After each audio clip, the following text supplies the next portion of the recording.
swear.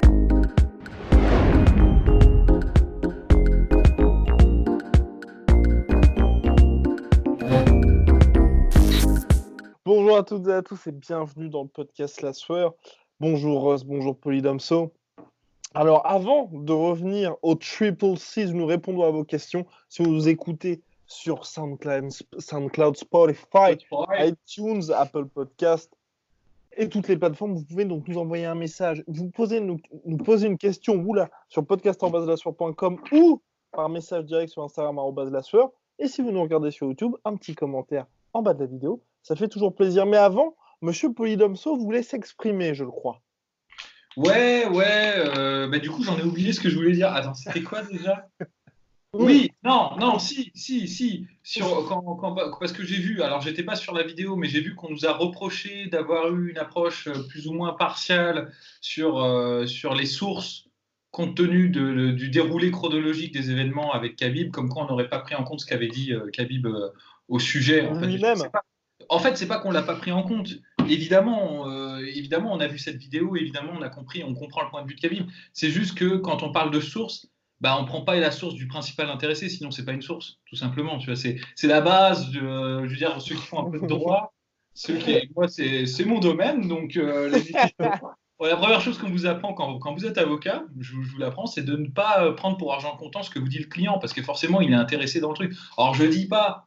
Je suis pas en train de dire que Khabib a menti, je dis juste que nous, on est obligé de faire la part des choses. Alors évidemment, on aurait pu dire oui, bon, Khabib a dit ça, mais donc du coup, ça fait une paraphrase de 120 mots, c'est chiant, donc on préfère dire bon bah voilà, tu vois, on l'a pas pris en compte parce que ça n'a pas été confirmé par un post, par un message extérieur, un tiers, tu vois, tout simplement. Et si jamais Khabib publie une capture d'écran avec Dana White qui dit vas-y mon gros, tu peux partir à Abu Dhabi, machin et tout, là on va le dire évidemment, là ce sera forcé, on sera forcé de le dire. Mais tant que c'est que Khabib qui parle, écoutez, sa version elle a autant de valeur pour moi que celle de Dana White, et ça me fait chier de le dire, mais bon, c'est la parole de l'un contre celle de l'autre, et voilà. Donc voilà, c'est tout ce que j'avais à dire sur cette question-là.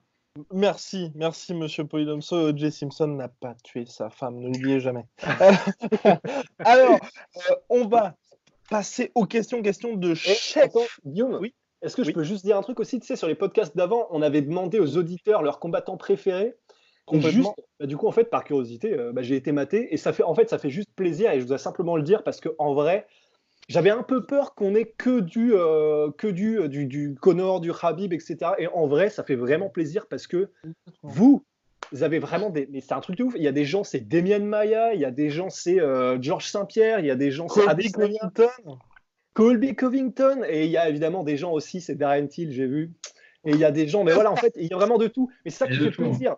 C'est que, ouais, vraiment, en fait. Il y a même des anciens, donc ça fait plaisir, ouais. Des anciens, pardon. La question qu'on nous posait, c'était pour les combattants actuels. Hein, parce que sinon, je peux vous assurer que Rost aurait dit Fedor Emelianenko, bien évidemment. Ouais, probablement.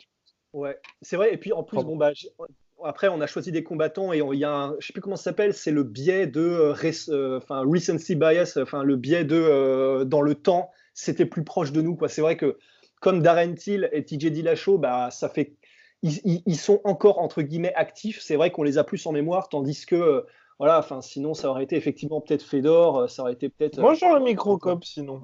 Ouais, aussi, ouais. Andy Hughes pour le kickboxing, forcément. Bon, alors question de Chef Tab 94. Bonjour messieurs, encore félicitations pour vos podcasts Triple C aux petits oignons, parfait pendant les workouts. Petite question, comment pensez-vous que va revenir TJ Dillashaw et qui pourrait être son adversaire? Encore félicitations les gars, take care. Merci Chef Tab. Alors oui, TJ Dillashaw qui a été suspendu en 2019 pour 2 ans, il pourra revenir frais comme un gardon en 2021 et selon Dominique de Dominate Cruz, il reviendra dans la forme de sa vie parce qu'il va utiliser ces 2 ans à très bon escient, puisque d'une part, ça lui fait 2 ans de pause, donc 2 ans sans guerre, et de 2, la première chose qu'il a fait après sa suspension, c'est se soigner d'une très longue blessure qu'il traînait à l'épaule. Alors messieurs, pour TJ Dillashaw, qui sera quand même assez vieux, je crois 35 piges ou 36. Je laisse tout ce qui relève de TJ Dillashaw, je le laisse à Rust. Président du fan club.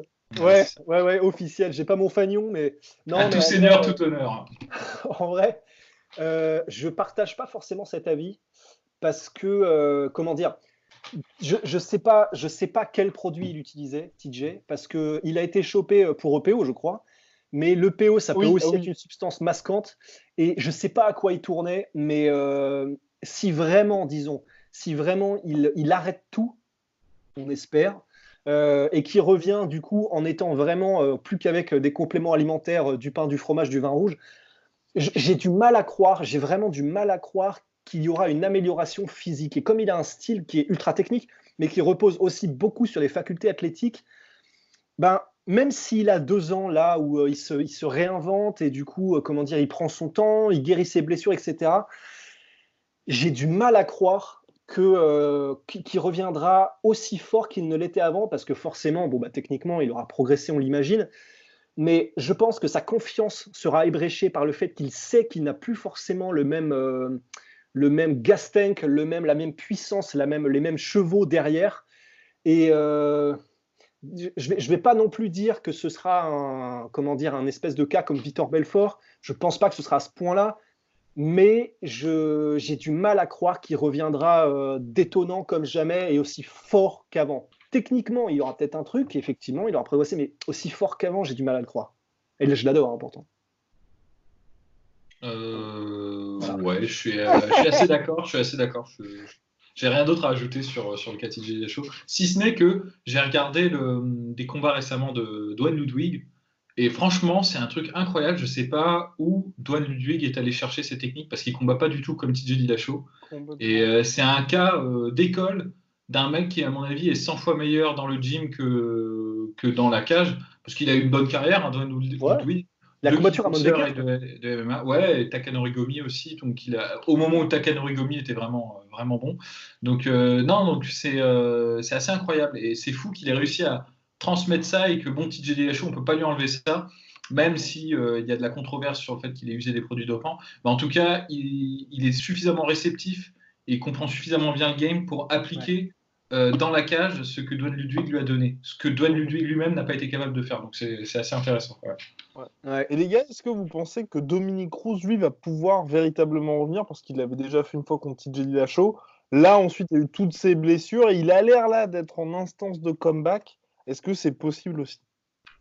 Il s'entraîne Ouais. beaucoup en tout cas. Moi, Ouais. en tout cas, il publie énormément. Je le suis sur Facebook pour la petite histoire. Sauf 2003.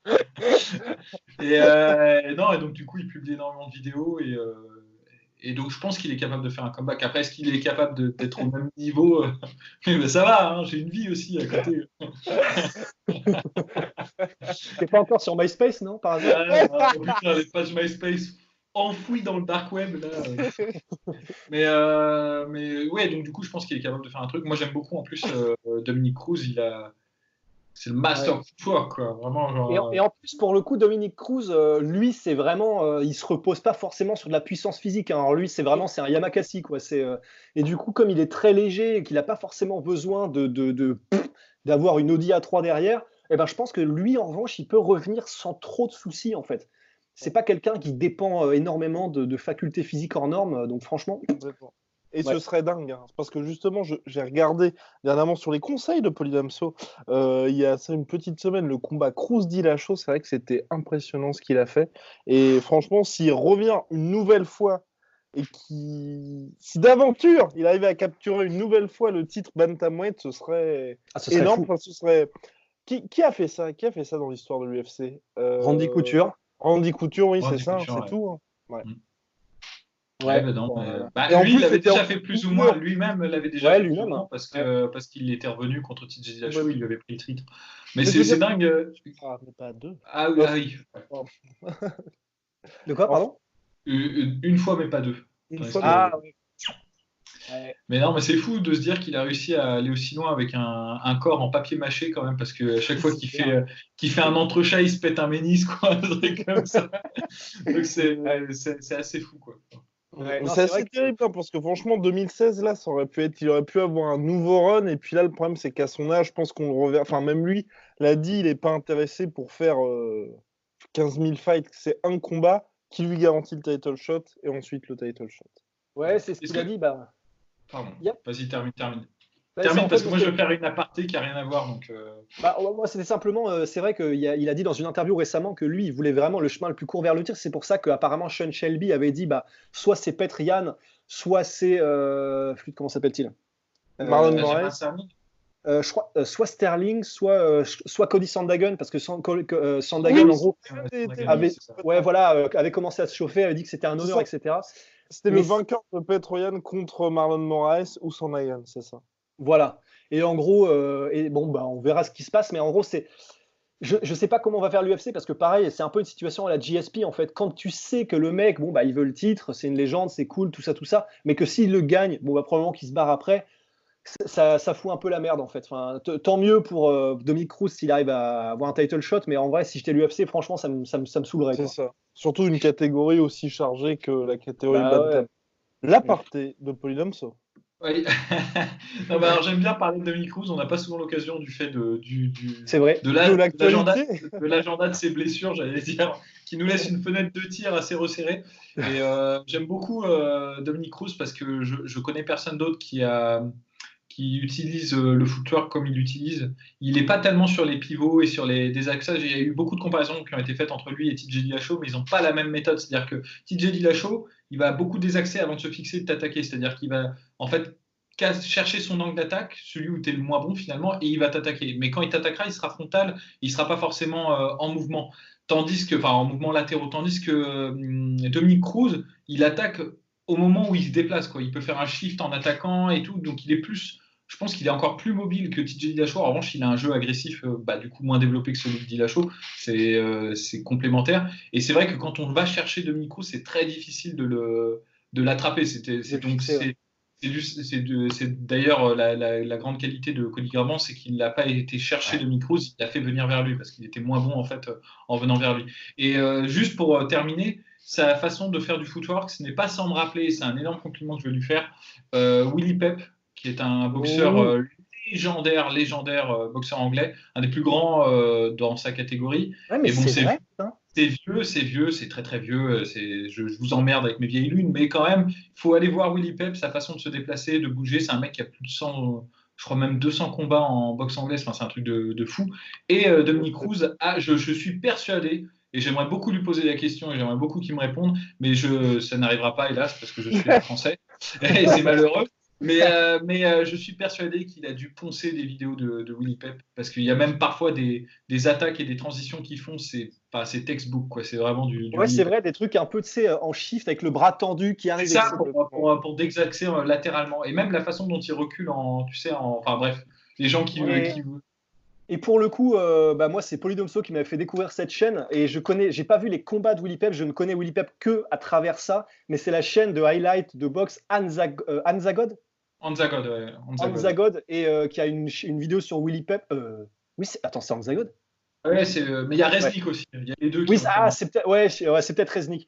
Et en tout cas, voilà, soit Resnick, soit Anzagod qui ont des vidéos sur des vieux boxeurs comme ça, dont tu es friand, Polydomso. Et c'est vrai qu'elles sont vraiment pas mal. Et ça vous permet de découvrir avec des vidéos engageantes des vieux boxeurs. Parce que c'est vrai que de prime abord, tu vois du noir. Il faut l'emballage. C'est ça, voilà. Sinon c'est chiant parce que c'est mal filmé, il n'y a pas de qualité, c'est en noir et blanc, c'est casse-couille. Mais c'est vrai que là, au moins, ils ont cette qualité-là, c'est qu'en plus, ils mettent le coup de projecteur, le highlight, justement, sur les choses intéressantes de chez ces vieux boxeurs. Et c'est très intéressant, et je pense que c'est un truc qu'on peut faire sur tous les sports, de voir que c'est cyclique. Que c'est pas, il n'y a pas une façon de faire qui est dépassée, on ne fait plus pareil. C'est-à-dire, on va reprendre cette façon de faire et on va l'insérer dans quelque chose qui est différent en fait. Et donc les choses qui sont faites il y a 50, 60, 70 ans peuvent toujours être pertinentes si on les insère de manière pertinente du coup dans son jeu. Et ça c'est ce que fait Dominick Cruz. Fin de l'aparté. Ouais. Et en plus de ça, je rajoute, c'est ce qui n'a pas forcément à voir, mais ça fait plaisir. Ce qui est bien dans les vidéos de Resnick et aussi de Anzagod, c'est que généralement en fait, la raison pour laquelle j'aime bien les mater, les vidéos même de très vieux boxeurs des années 40-50, c'est qu'en gros, il te fait toujours généralement 30 secondes ou 1 minute avant de lancer les highlights de boxe. Il met en gros des vidéos du mec en lui-même, en fait, soit qui dit bonjour à ses fans, soit qui s'entraîne. Et généralement, les mecs de cette époque-là, c'est des têtes mais taillées à la serpe, c'est des bonhommes, mais comme on n'en fait plus, qui puent la testostérone, mais tu sais, paysanne. Et donc ça donne envie, ça donne vraiment envie. Donc franchement, allez-y, vous allez kiffer les personnages. Non, mais vraiment, mais ouais, on dirait un casting de Sergio Leone. Exactement. Et d'ailleurs, Sergio Leone qui choisissait comment dire, les figurants juste par rapport à leur gueule, et il allait dans des camps de gitans pour chercher des figurants pour ses films. C'est une légende, ce mec. Mais donc, ouais, c'est pareil, en fait. Donc, voilà. Donc, allez-y, franchement, faites-vous plaisir. C'est old school, mais vous allez kiffer, je pense. Et c'est gratuit, en plus. Alors, question d'Arnaud. Salut, les gars. Merci beaucoup pour la qualité de podcast à chaque fois. Petite question. Quel est le scénario le plus probable concernant l'UFC 249 ? car Dana White assurait que Tony allait se faire à 99%. Puis, Khabib annonce qu'il ne combat plus. Ensuite, Dana White déclare qu'il savait que Khabib ne combattrait pas. Puis enfin, Khabib dit que s'il y a un lieu, il veut bien combattre. Incompréhensible de comprendre quoi que ce soit avec cette communication catastrophique. Qu'en pensez-vous ? Merci à vous. On est bien d'accord avec toi, Arnaud. C'est incompréhensible de comprendre quoi que ce soit, ce foutu problème. Je suis d'accord, non, mais je suis d'accord. C'est un marasme. Ouais. C'est vraiment un marasme. Et je pense, honnêtement, moi, plus ça va, plus je penche sur le fait que ça va être annulé au dernier moment. Enfin, je vois pas comment ils peuvent se tirer de ce truc-là, parce que pour le moment, on est quoi ? On est le 3. Il reste 2 semaines. Il reste 2 semaines. On n'a pas l'endroit. Tous les combattants sont dans la nature, quelque part, parce que je peux t'assurer que s'ils n'ont pas fait le suivi sur Tony Ferguson et sur Khabib, ils n'ont pas fait le suivi pour le mec qui ouvre les prélims. Ça c'est clair. Et donc, du coup, je sais même pas si les mecs seront en mesure de venir. Enfin, combien de combats qui vont vraiment peuvent avoir lieu, en fait, on n'en sait rien. C'est ça. Et c'est incroyable. Alors, je vois pas, moi, qu'ils fassent des combats de catch debout entre Ariane Céleste et Dana White pour meubler les trucs. Franchement, je sais pas comment ils peuvent tenir. Bon, j'ai des idées. On a vu le pire sur de sombres chaînes que fréquente Polydomso, qui ne sont pas sur YouTube. Mais ouais, complètement. Mais ça bon. doit pas le pay-per-view. Hein. Je suis prêt à lâcher 50 balles pour voir ça. 50 J'en prendrais pour $1, comme dirait l'autre. Mais ouais, donc bref, là, on est vraiment dans le wait and see, parce que je pense que personne, ni même Dana White, n'a la moindre idée de ce qui va se passer dans les prochains jours. Donc, ouais, bah non, mais c'est clair. Non, mais et en plus, au risque de nous répéter, au risque de nous répéter, en plus, là, c'est dans 2 semaines. Et c'est pas comme si ça allait s'améliorer pour les States. Donc, si déjà leur plan de secours c'était les States, dit-il avec un smile en plus. Mais non, mais j'ai pas de smile. J'ai un smile parce que je me sens bien, mais j'ai pas de smile par rapport à ça particulièrement, parce que c'est vrai qu'au final, allez, retirons la prise maintenant et shut down l'ordi, et puis on arrête le streaming. Enfin, ça sert plus à rien maintenant, je pense. Moi, je pense que tous les jours, il doit y avoir une routine qui doit s'installer chez Dana White. Il doit se lever le matin, il doit se regarder dans la glace, il doit se dire « Ouais, tu vas les bouffer, tu vas réussir, c'est tous des enfoirés et tout. » Il se motive à fond, puis après, il ouvre son iPhone, il voit les 45 000 messages et tout, et à la fin de la journée, quand il s'est mangé tout le réel dans la gueule, il doit être quelque part dans un coin sombre en train de bouffer sa cravate, et puis rebelote le lendemain matin. Je ne vois pas comment il peut s'en sortir. Vraiment, c'est un truc... À moins de le faire dans un pays quand même assez brosson, je pense. Je pense que ça peut être le seul moyen.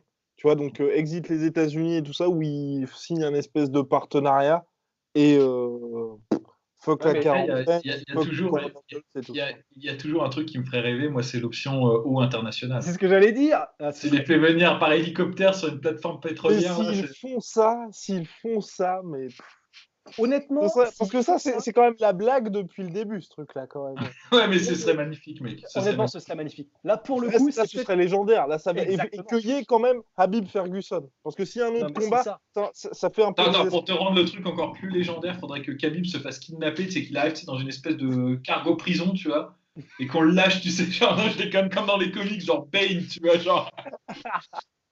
Ah non, mais ce serait un truc de ouf. Mais à part, il faudrait qu'il y ait une tempête aussi. Il faut que l'imagerie soit à la hauteur du truc. Et c'est là où ce serait galère, parce que du coup, s'il y a remous, c'est plus compliqué pour Khabib d'aller chercher le takedown. D'un autre côté, il tomberait plus facilement, donc il serait au sol facilement. C'est pour ça que plateforme pétrolière, je pense que c'est plus. C'est avantage Khabib. Hein. C'est avantage plus Khabib que le putain de que... cargo. Ouais, plateforme pétrolière, ouais. Non, plateforme pétrolière, ça avantage Tony, du coup, si c'est stable. Qui peut bouger plus facilement. Ouais, mais si ça bouge, si ça tangue, il est dans le mouvement, Tony, tu vois. Il peut se récupérer sur la cage. C'est vrai. Il peut faire du parcours, tu vois. Parce que Khabib a besoin de ses appuis pour sécuriser ses takedowns, quoi. En plus, j'ai envie de dire, les Imanari Roll avec, tu rajoutes le côté aléatoire du roulis. Là, on est sur du flipper 2023, quoi. Il faut prendre en compte le mal de mer aussi et tout ça. Enfin, il y a plein, c'est nouveau, quoi. Ouais. Ce serait un événement légendaire, mais bon, il y a très peu de chances que ça se fasse quand même là-dessus. Mais bon, pour l'instant, tout est permis. Hein. Tout est permis. De toute façon, on n'a plus que notre imagination, vous voyez bien. En fait, cet enthousiasme d'enfant ne cache que le désespoir. Le désespoir des adultes, quoi. Là, on se permet de rêver un peu. Oui. C'est vrai. Question de notre cher Vargas.benz. Salut les gars, je vous suis depuis le tout début de la chaîne YouTube et je kiffe ce que vous faites. Ça faisait longtemps que j'attendais une chaîne YouTube qui parle de MMA en France. Bon, j'ai une question pour vous, le podcast Triple C. Que pensez-vous de Colby Covington, sa manière de trash talk, ses performances dans l'octogone, son personnage, etc. Vous avez déjà fait une vidéo sur ce sujet il y a quelques temps, mais j'aimerais que vous en reparliez un petit peu. Colby est mon combattant préféré, Colby. Bah voilà. Sur ce, bonne continuation, je vous kiffe. Alors messieurs, Colby Covington, décrié mais extrêmement talentueux, qui reste sur une défaite face à Kamaru Usman lors d'un très beau combat lors de l'UFC 245 le 14 décembre dernier. Allez, feu. Je te laisse la priorité. Feu à volonté. Merci mon bon seigneur. En vrai, Colby, pour moi, En fait, je sais que du coup, c'est le combattant préféré de Vargas.benz. Benz, ma gueule. En gros, je peux comprendre que ce soit son combattant préféré. Alors, je ne sais pas si c'est purement au niveau stylistique, technique ou si c'est le total package parce que qu'on l'aime ou qu'on l'aime pas, au moins il amène du drama, disons de l'excitation journalistique et médiatique. Donc je peux tout à fait comprendre. Et en plus de ça, auprès des fans d'ailleurs. Auprès des fans, absolument. Et on peut pas. Alors ça, par contre, on peut pas nier son efficacité dans la cage aussi. Et il a toujours eu cette efficacité dans la cage puisque c'est simplement parce que l'UFC était sur le point de le virer qu'il a commencé à faire du trash talk, mais il était déjà sur des séries de victoires en fait. Et personnellement, en fait, Colby, alors son style, je respecte à mort. C'est pas le style qui m'excite le plus parce que c'est un style qui est très rouleau compresseur. Mais donc, de la même manière, en fait, qu'on en avait parlé dans des autres podcasts, le style de Khabib, même si c'est monstrueux, ce n'est pas mon style préféré parce que, disons, tu sais ce qu'il va faire. C'est simplement que personne n'est capable de l'arrêter. Pour Colby, en fait, c'est un peu le même délire parce que même si c'est pas autant versé sur la lutte, c'est un rouleau compresseur. Tu sais ce qu'il amène. Il amène du volume, de l'agressivité, de la lutte de temps en temps, des belles transitions, etc. Monsieur, il y a un bruit suspect, là, non? Oui, non, mais c'est parce que, une personne de ma famille est en train de clapper puisqu'il est 20h. Et donc, moi, je suis... Ah, d'accord. Ah oui, d'accord. Okay. D'accord. Ah oui, d'accord. Non, oui, s'il vous plaît, pas de vanne douteuse sur les bruits de clap. Vous l'avez déjà faite. Non, mais je veux dire, là, je pense à nos auditeurs. C'est pour ça qu'ils commençaient à se dire, je pense. Il valait mieux éclaircir ce point tout de suite. Oui, non, j'ai pas été confiné dans un brossel sombre à Amsterdam. Ce n'est pas ce qui se passe dans la chambre voisine, ne vous inquiétez pas. Mais là où je voulais en venir, c'est donc que mais du coup je suis sorti en fait parce que je regarde et il y a vraiment beaucoup de monde là. Incroyable. Bref, donc Colby Covington, donc rouleau compresseur, voilà, c'est ce qui fait que en fait comme il n'y a pas vraiment d'inconnu et d'étincelles dans le sens ça peut partir, tu sais pas comment, etc. Tu sais ce qui va arriver, du coup ça m'excite un petit peu moins en termes stylistiques, etc. Mais alors là, je regarde avec plaisir ces combats. Alors là, vraiment, il n'y a pas de souci. Parce que personne n'est capable de l'arrêter, sauf quand c'est des gars comme Ousmane. Et après, pour ce qui est de la personnalité, alors bon, il fait du drama. Il a de temps en temps des punchlines qui, c'est vrai, quand même, me font marrer. Donc ça, je peux pas le nier non plus. Et puis, j'aime bien le fait qu'il apporte de l'excitation. Cela dit, c'est pas forcément le fait qu'il soit vraiment parfois très, très, très limite. Il y a des trucs, comment dire, des punchlines qu'il a sortis sur Khabib ou sur genre les Goatfuckers, les trucs comme ça. C'est ah, en vrai, c'est un peu comme les bandes, comment ça s'appelle, tu sais, des ultras, genre des clubs de foot, etc. Il y a des vannes Ouais. qui sont parfois horribles, mais tu peux pas t'empêcher de te marrer. Il y a certaines punchlines qui étaient horribles, mais tu peux pas t'empêcher de te marrer. C'est pas nécessairement ça qui me gêne, parce que bon, bah, chacun dit ce qu'il veut, liberté d'expression. S'il se prend des tarifs dans la cage, bah voilà, il l'aura mérité. Le seul truc qui me gêne en fait avec Colby, c'est pas forcément ce qu'il dit, c'est que on sait que c'est fake en fait. Et Complètement. ça, c'est pas mon délire en fait. Le fait qu'on Occuper le sait, terrain à tout prix, quoi. ouais, voilà. En fait, c'est surtout ça qui me gêne, c'est que ça vient pas vraiment de lui. C'est quelque chose. Il projette quelque chose qu'il pense. Parce qu'il pense que c'est ça qui va faire accrocher les gens, parce qu'il pense que c'est ça qui va faire se développer un espèce de buzz. Et j'aime pas trop quand c'est fake en fait. Ça m'attire pas. Si t'es un espèce de cochon qui sort des horreurs, etc., un espèce d'Alexander Limanenko, mais c'est quitté au fond de toi, bah bon, bah, paradoxalement, ça me gêne moins que quelqu'un qui se sent obligé de jouer un personnage en fait, de projeter un persona pour attirer l'attention. Donc ça, c'est vraiment pas mon délire. Donc voilà ce que je pense de Colby, personnellement. Complètement. Non, mais en fait, oui, parce qu'en fait, en gros, le truc, c'est que tout dépend en fait de quel point de vue tu te places. Si tu le juges sur le point de vue de la morale, évidemment, il y a des choses qui disent que tu vas pas pouvoir accepter. Mais nous, c'est pas notre. Enfin, je pense ne révéler rien à ce sujet, mais Guillaume, Rust et moi, on s'en branle un peu de ces questions-là. Enfin, ça a pas vraiment d'importance. Parfois, on tombe dedans parce que on peut pas être cohérent à 100% tout le temps. Hein. Il faut pas attendre de nous d'être des robots et d'être totalement cohérents. Parfois, par exemple, on a de l'agacement quand John Jones fait une connerie encore une fois, alors qu'on ne devrait pas en avoir si on ne juge pas, si on ne juge que les performances sportives et pas on va dire, sa vie privée, les trucs moraux et tout. Donc, on s'empêche pas de le faire de temps en temps parce que voilà, on est humain, mais généralement, c'est pas très important pour nous. Ça, c'est vrai que ça, on s'en fout. Ce qui va nous agacer plus, et je pense je parle pour mes amis, c'est quand notre intelligence sera un peu bafouée. C'est-à-dire qu'en gros, il essaye de nous arnaquer là, tu vois, genre quoi. Parce qu'en fait, on le connaît, le Colby Covington. On le connaît, on l'a vu au début, on sait qu'il n'est pas comme ça. Donc, c'est un peu. Je me dis, ok, bien joué pour avoir réussi à sauver ta place à l'UFC. Ça, quand même, je lui tire mon chapeau parce qu'il était censé se faire lourder après le combat contre Demian Maia. Il a fait ce qu'il avait à faire, mais comme dirait Sarkozy, quelle indignité! Quelle indignité, monsieur! Et donc, du coup, bon, moi, pareil, je m'en cogne un petit peu. Je trouve juste que ça fait un peu pitié, enfin, si je peux donner mon avis. Il a sauvé sa place très bien. Je rigole pas des masses. En revanche, énorme respect pour l'athlète. C'est incroyable ce qu'il fait. Enfin, il faut revenir là-dessus. La performance qu'il a contre Robbie Lawler, c'est juste démentiel. C'est hallucinant. Démentiel. Ouais. Et Robbie Lawler a donné plus de coups dans ce combat-là que contre n'importe quel adversaire et pourtant il a eu l'air totalement débordé. Et ça, c'est juste incroyable, quoi. Et alors, ok, c'est pas Robbie Lawler d'il y a quelques années, d'accord. C'est pas le pré-USADA Lawler, mais ça n'empêche que. Et en plus, le combat contre Ousmane, pareil, c'est un monstre. Et franchement, c'était. Avant le 5e round, il y avait 2-2, ouais.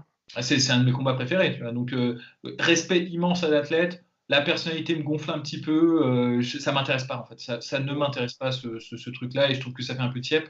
Et en même temps, j'ai eu un petit changement parce que j'ai l'impression qu'il s'adapte un peu et qu'il est passé de fake Connor à un truc qui est un peu plus personnel, qui moi me plaît mieux et que je comprends mieux du point de vue stratégique. C'est qu'avant, il essayait de faire comme Connor, de se pointer avec des costumes hors de prix, de faire genre, mais je suis le Connor, mais en plus trash. Je suis le Connor white trash, quoi. En gros, c'est ça. Je suis le Connor redneck. Et ça, bon, moi, personnellement, ça m'amusait pas trop, tu vois. Et je trouvais même qu'il manquait de finesse. Il n'y avait pas ce côté Guy Ritchie, quoi. Il a un côté un peu. C'est un peu comme quand Rodriguez essaye de faire des films comme Tarantino, quoi. Ça fait un peu chier, quoi. Tu sens que le truc, c'est lourd, tu vois. Et en revanche, après, sur ses derniers combats, quand il a commencé à venir avec des costumes complètement fauchés, rose fuchsia, des couleurs à la con, des nœuds papes, de la foire fouille, et qu'il a commencé à vraiment jouer au débile, mais vraiment vraiment super débile, encore plus. Bah, en fait, ça m'a fait marrer parce que je me suis dit qu'il fait preuve de beaucoup d'autodérision quand même, parce qu'il a enregistré ce qu'on lui disait, en fait, que bah, t'es pas Connor, mec, c'est pas toi, quoi. Donc, il fait le mec débile. Et en plus, d'un point de vue stratégique, ça se comprend, parce qu'en fait, plus il aura l'air d'un con, plus les gens vont le sous-estimer, quoi. Ça, c'est évident. Il y a plein de gens qui, en fait, avant d'entrer dans la cage, se disent putain, je vais lui faire fermer sa gueule à Colby Covington, c'est un débile et tout. Et il tombe sur un mec, il pensait trouver une espèce de charlatan, un clown, et il tombe sur un légionnaire romain, quoi, sur un mec qui a une discipline de ouf et qui doit tout le temps s'entraîner. Et en fait, là-dessus, il rejoint d'autres personnes qui avaient déjà fait ça avant lui, en fait, on va dire sur la stratégie avant combat. Par exemple, il a une vie active, il est tout le temps avec des porn stars, il est tout le temps en train de faire genre je fais la fête et tout. Mais je suis persuadé que dès qu'il a fait sa putain de story, il donne son billet à Peta Jensen et à genre, je sais pas quelle autre actrice porno, il les fait dégager et ensuite il continue de s'entraîner comme un malade, tu vois. Enfin, et c'est ça, en fait, tout ça c'est de l'artifice, mais c'est pas de l'artifice pour attirer les gens, bien que ça fasse le coup, mais c'est de l'artifice, c'est de la désinformation pour son adversaire. Et ça, moi, je respecte parce que je pense que là-dessus, la guerre, elle est aussi psychologique. Et tu gagnes le combat de l'octogone aussi. Donc, ça joue. Ça... Et ça, je suis désolé, mais ceux qui disent ouais, c'est dégueulasse, c'est pas juste et tout, j'ai envie de dire, on s'en fout, on est pragmatique. Tu vois, genre, le but, c'est de gagner le combat si tu démotives ton adversaire avant. Et tu peux le faire de moult manières. Mais par exemple, Mohamed Ali le faisait souvent. Enfin, dire, Mohamed Ali, avant son combat contre Sonny Liston, il allait à sa porte, il gueulait, il le réveillait la nuit et tout, en disant vas-y, viens, bats-toi contre moi et tout. Il l'a empêché de dormir avant le combat, quoi. Enfin, donc ça fait partie du jeu. Ça fait partie du jeu. Donc sur cette dernière évolution, il m'est un peu plus sympathique. Après, en revanche, sur tout le côté white trash, machin, je m'en fous et je comprends que ça puisse énerver les gens. Ouais. Moi aussi, moi, et c'est vrai que c'est le fait qu'il se clash avec quasiment tous ses partenaires d'ATT. Ça, c'est vraiment le truc où tu ne fais qu'y perdre parce qu'il y a énormément de combattants, tu vois, accusent et qui abusent du trash talk. Mais là, par exemple, le bif qu'il a avec Joanna Jedrzejczyk, je ne comprends absolument pas à quoi ça lui sert. Même les petits taquets qu'il a mis à Dustin Poirier, lui-même l'a dit, on n'est pas dans la même catégorie. Dan Lambert, qui est le propriétaire d'ATT, son propre manager, lui a dit mec, faut peut-être que tu te calmes et tout. Enfin, Tyron Woodley, Jorge Masvidal, je peux comprendre parce qu'il est amené à les rencontrer, à les croiser, ou enfin bref, ils sont quand même dans le top de la même catégorie. C'est discutable, mais tu peux comprendre d'un point de vue stratégique. Dustin Poirier, qui est un très très bon gars, qui a jamais rien fait de mal à personne, et Joanna Jedrzejczyk, qui est une meuf, donc tu as encore moins de chances de l'affronter. Mais je crois que ça, c'est juste pour faire parler de lui, en fait. Exactement, c'est ça. Juste pour qu'il soit visible, en fait. Exactement. Mais c'est déplorable aussi, hein, ça, je suis d'accord. Voilà. Occuper le terrain pour des trucs comme ça, ça doit mettre une sale ambiance à ATT. D'un autre côté, je pense que ça ressoude, mais tous les autres contre toi. Donc c'est peut-être ça, peut-être qu'il sert ATT dans ce cas-là. Ouais, parce que ce soit ça et que ce soit parce qu'il le fait volontairement pour occuper le terrain ou que ce soit parce que en gros ses mots vont plus vite que sa pensée parce qu'il est trop dans son personnage et en gros il se laisse aller et il peut pas se rétracter après parce que ce serait casser le personnage, etc. Dans les deux cas, c'est vrai que ça fait un peu pitié et pourtant même si clairement, enfin honnêtement, même si je dis qu'il y a certaines punchlines qui me font marrer, enfin 90% du temps en vrai c'est vraiment ouais, c'est ça, c'est ce que tu dis en fait, Polydomso, c'est du white trash, c'est vraiment déplorable, enfin ça fait pitié quoi, c'est méchant juste pour être méchant, du coup c'est pas très intéressant.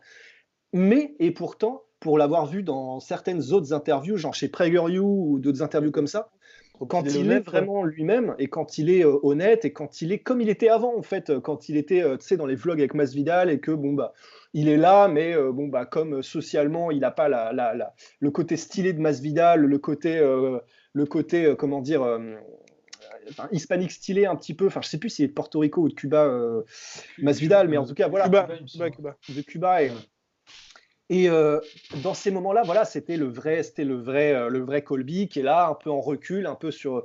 Et bah, quand on le retrouve, maintenant qu'il a encore pris un peu d'assurance, parce que bah, quand même, il est au top de sa catégorie, etc. Et ben, il est vraiment, je vous assure, allez voir ses interviews chez PragerU, je sais, mais je crois chez Brendan Schaub aussi, ou je sais plus, mais il y a des interviews où il est lui-même et il est charmant. Vraiment, j'en rajoute pas, il est charmant en fait. Et c'est ça qui fait chier. Enfin, c'est. Je sais pas. Quelque part, quelle est la part de. Bon, il a la part de responsabilité là-dedans, évidemment, parce qu'on est tous notre libre arbitre, il a décidé de faire ça. Mais quelque part aussi, le fait qu'en étant Enfin, il avait genre une défaite, mais il était sur une série de victoires, qu'on lui dise, bah, après le combat contre Demian Maia, bye bye.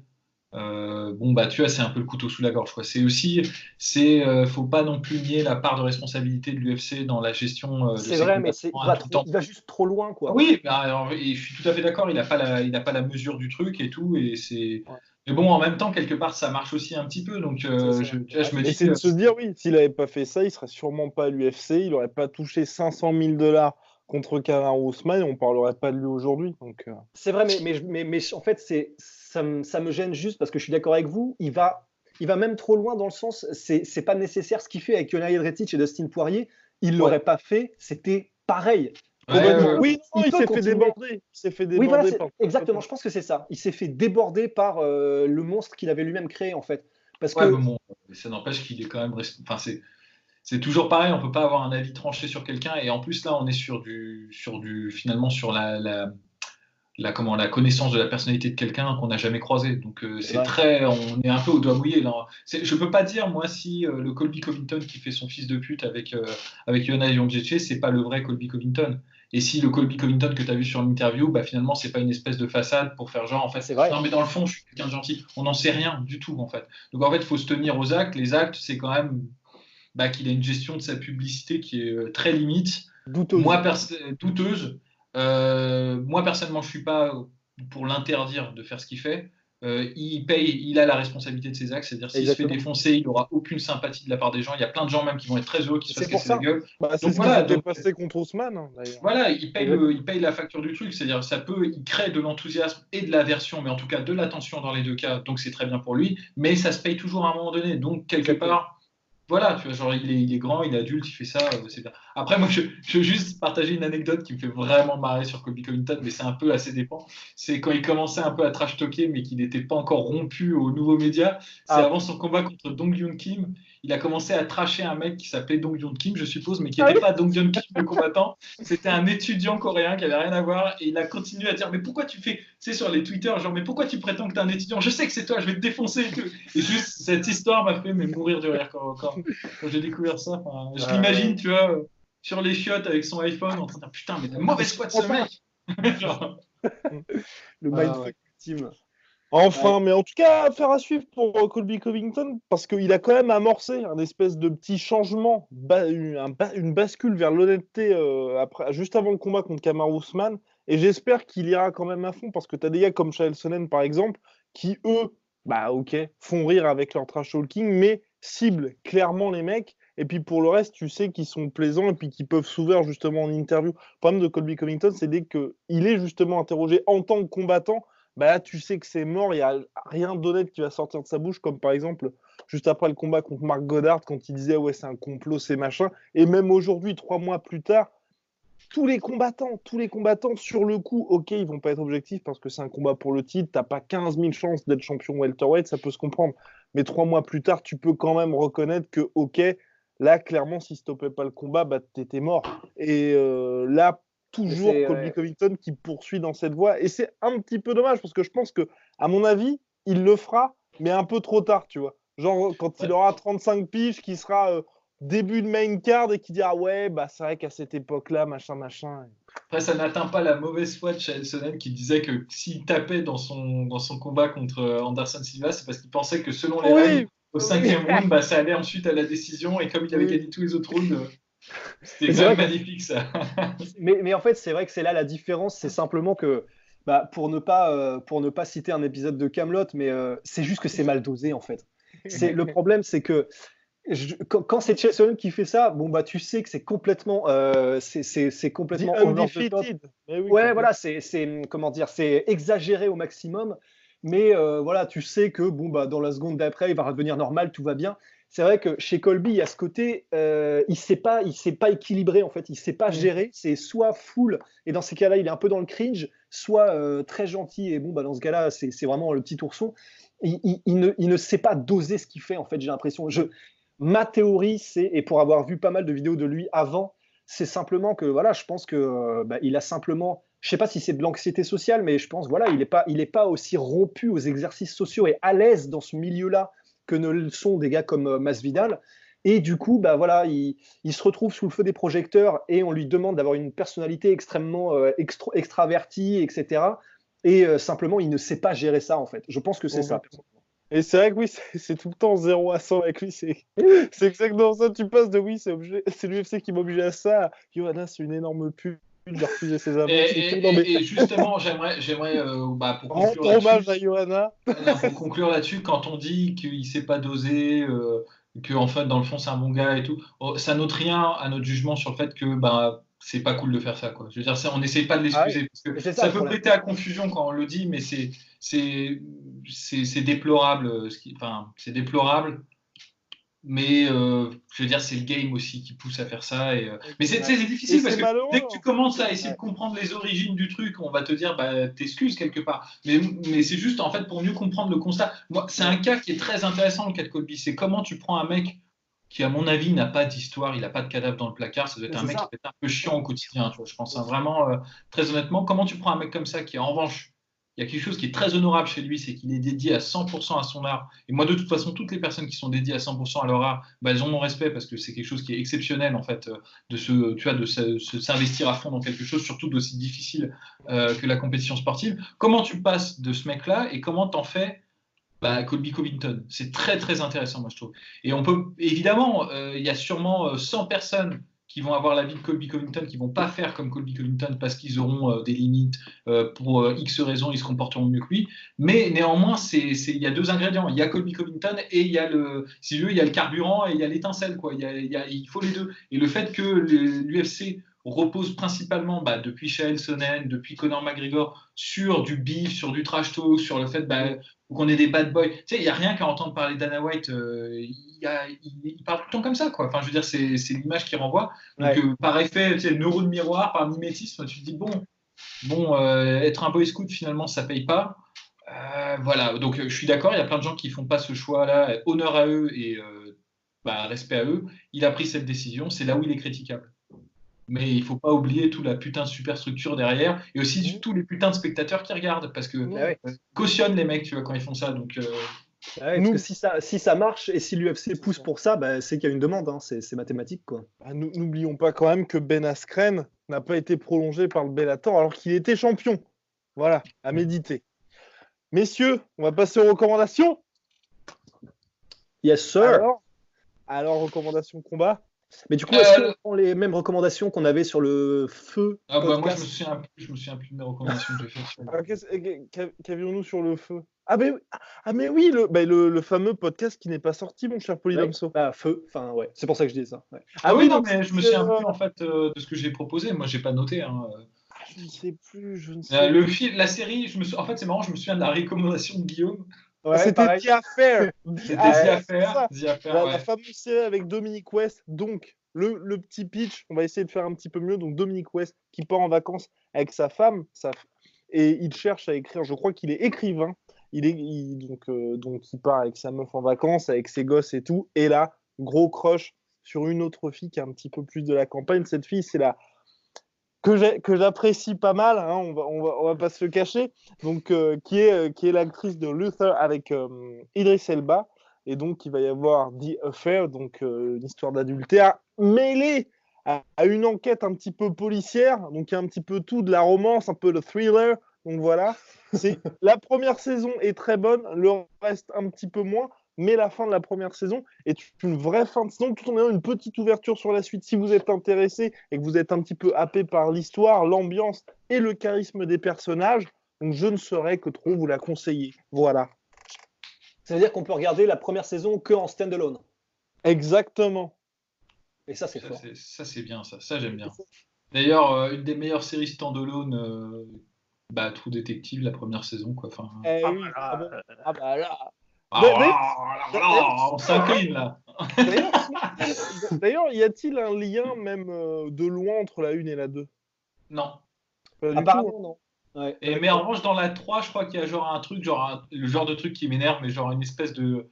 T'as genre un mec, il y a eu une affaire similaire en Louisiane avec un détective qui s'appelait quoi. Tu sais, l'espèce de clin d'œil qui coûte pas cher, tu vois, pour faire genre, le fan de la première saison, on a pensé à toi, tu vois. Ça m'énerve, mais sinon. Et puis ensuite, ça fait des bons articles. Oh, c'est dans le même univers. Putain de merde. Ça, tu sais d'où ça vient, ce truc. J'ai mis du temps avant de retracer l'origine de cette espèce de phénomène où tu as les théories et les machins comme ça. Ça vient de Lost, mec. Lost, ils ont joué, ils ont créé, ils ont eu la série Lost a eu des conséquences dramatiques sur les habitudes des gens sur Internet de tout le temps. À chaque fois qu'il y a un mec qui va laisser tomber un briquet, que le briquet va être retrouvé par un autre personnage, genre, oh, t'as vu ce que ça signifie, ça veut dire qu'ils sont peut-être frères et tout, genre. Alors que Lost, c'est J.J. Abrams qui est derrière. Et disons simplement que le monsieur a l'habitude de laisser traîner des indices, mais sans aucune idée de ce qu'il va en faire. Mais tout était prévu depuis le début pour Lost comme pour Star Wars. C'est le principe. Non, mais en plus, il en a parlé, cet enfoiré. Moi, c'est ça qui m'énerve, c'est qu'il en a parlé, il utilise. Je sais pas si c'est. Alors, peut-être que c'est pas J.J. Abrams, je crois que c'est peut-être Lindelof qui a dit ça, mais c'est le principe de la mystery box, quoi. Et ça complètement. C'est un concept d'écriture qui me dépasse. Moi, l'écriture, ça doit avoir un début, un milieu, une fin. Peu importe l'ordre dans lequel tu le fous, tu vois, mais tu dois avoir à peu près une vision d'ensemble. Si tu pars à peu près comme ça, c'est trop facile en fait. C'est la spéciale de J.J. Abrams. Surtout qu'il a même fait ça pour Mission Impossible et ça, exactement, avec la patte de lapin là. Exactement. Salaud. Et il a fait ça aussi avec le dernier Star Wars qui est j'ai même pas de mots pour le qualifier. N'y allez pas. Bref, c'est de la merde. Donc, non, mais vraiment, soyons honnêtes, les trois, il n'y en a pas un pour rattraper l'autre, quoi. Enfin, c'est n'importe quoi. Quand même, le 7. Le 7, voilà. Mais alors, très très vite fait, si tu le vois une fois et que tu te laisses percer par la nostalgie. Mais je veux dire, on est d'accord que c'est quand même le meilleur de la dernière trilogie. Le moins pire.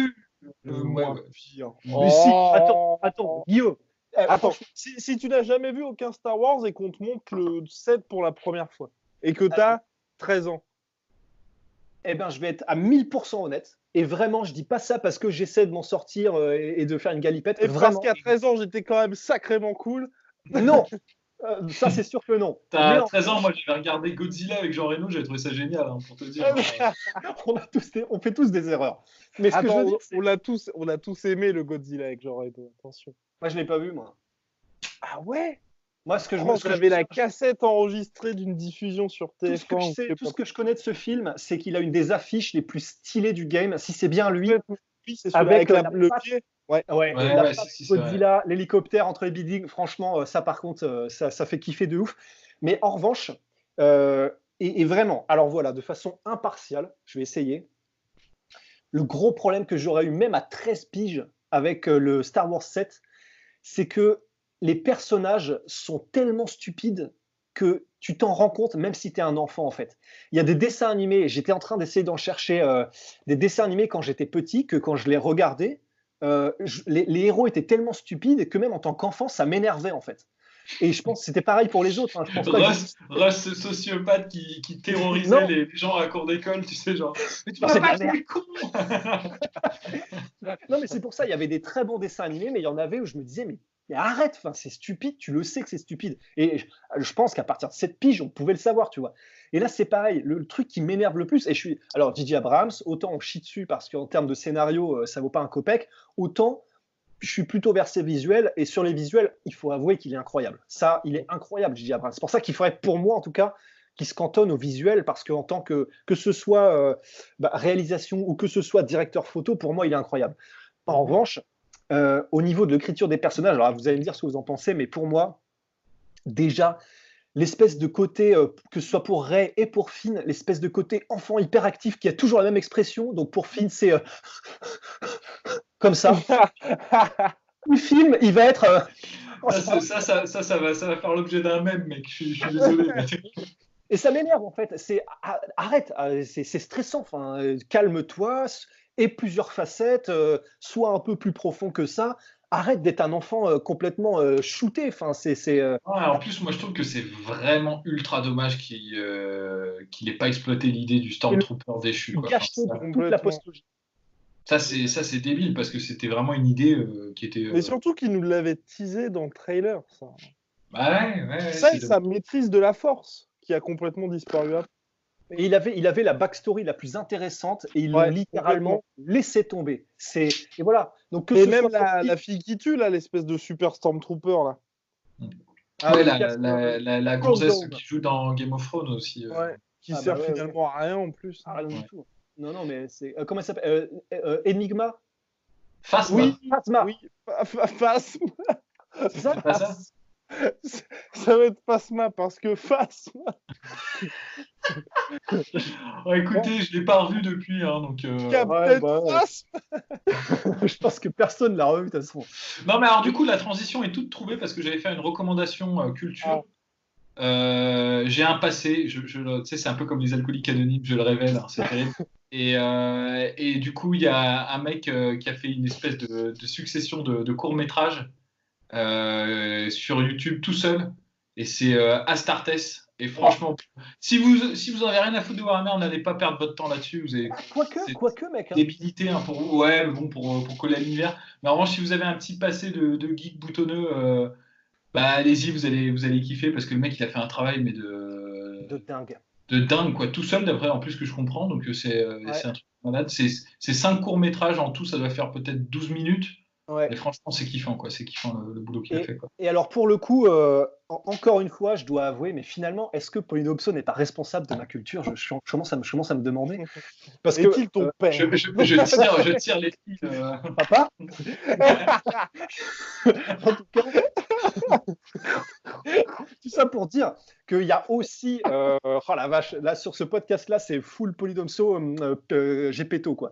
Mais je suis pas fan de Warhammer à la base, c'est-à-dire que j'ai pas joué ni j'ai dû acheter une fois un set de 10 mecs, je les ai pas en blanc, je fais quoi après, donc j'ai arrêté. Et en gros, donc je suis pas fan, je joue pas à Warhammer. Cela dit, et là vraiment, finalement, ce sera peut-être une troisième recoculture aussi.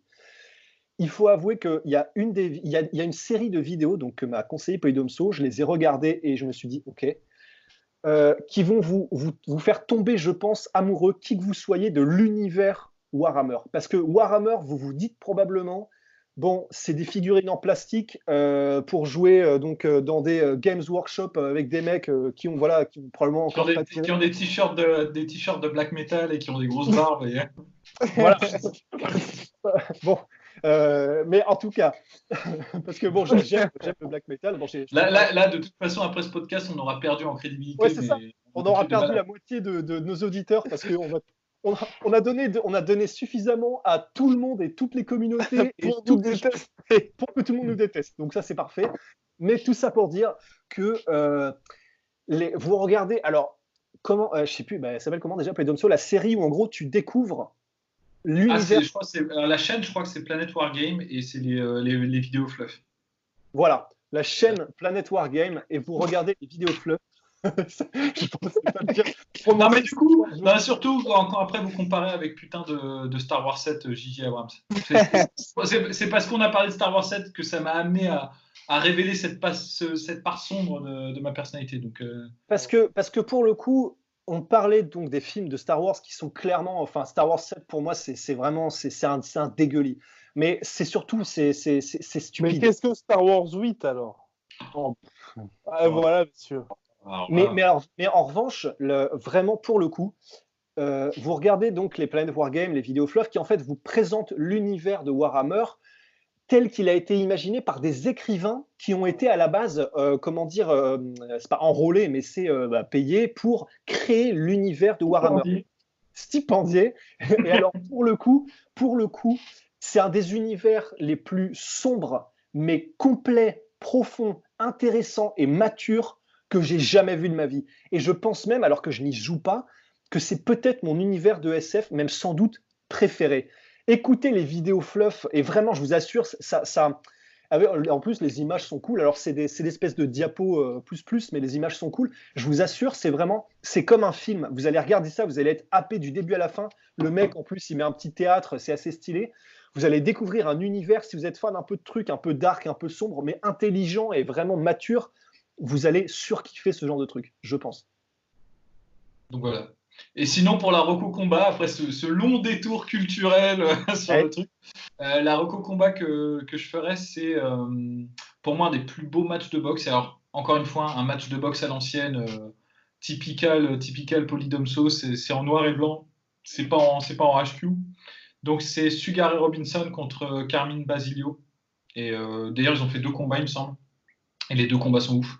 C'est des guerres. On a Sugar Ray Robinson qui est peut-être le boxeur le plus talentueux de tous les temps, j'en sais rien, mais en gros, un des plus talentueux, parce que pareil c'est un peu la discussion qu'on a eue à propos de Khabib, de Pelé et tout ça. C'est difficile, mais en tout cas, les accomplissements de ce mec-là sont incroyables. Et même de le voir combattre, c'est un des rares boxeurs où tu le vois combattre sur des vidéos qui ont plus de 70 ans et tu te dis, mec, ce gars-là, même aujourd'hui, je crois, il met des trempes à des mecs actuellement, quoi. C'est un des rares boxeurs. Parce qu'il y a plein de boxeurs, je kiffe, tu vois. Genre, par exemple, Jack LaMotta et tout ça. Je les vois combattre, je kiffe, tu sais, je m'enjaille, je me dis, putain, il est vraiment bon, il a une super technique. Mais après, quand je me dis, bon, bah, si on le mettait face à un Canelo Alvarez, tu vois, genre, j'ai mon esprit qui reprend un peu le dessus. Il pourrait faire des trucs intéressants, mais c'est plus le même sport, en fait. Et c'est plus les mêmes athlètes, et ça n'a plus rien à voir. Mais Sugar Ray Robinson, quand tu le vois combattre, tu te dis, ah putain, ouais, quand même, lui, même aujourd'hui, quand tu lui fais un petit stage pour qu'il soit conditionné physiquement comme les athlètes actuels, quoi. Mais je pense qu'il met des fessées, quoi. Il met des fessées. Donc, en gros, c'est un combattant exceptionnel, Sugar Ray Robinson, un des meilleurs footwork, du pouvoir de KO dans les 2 mains. Il est capable de mettre des coups de poing de KO après 5-6 coups, c'est-à-dire il fait des combinaisons de 5-6 coups, et sur le 6e coup, il va mettre KO le gars, ce qui est quand même exceptionnel. Il peut combattre en reculant, il peut combattre en avançant, il a une bonne défense et tout, donc il savait tout faire en fait.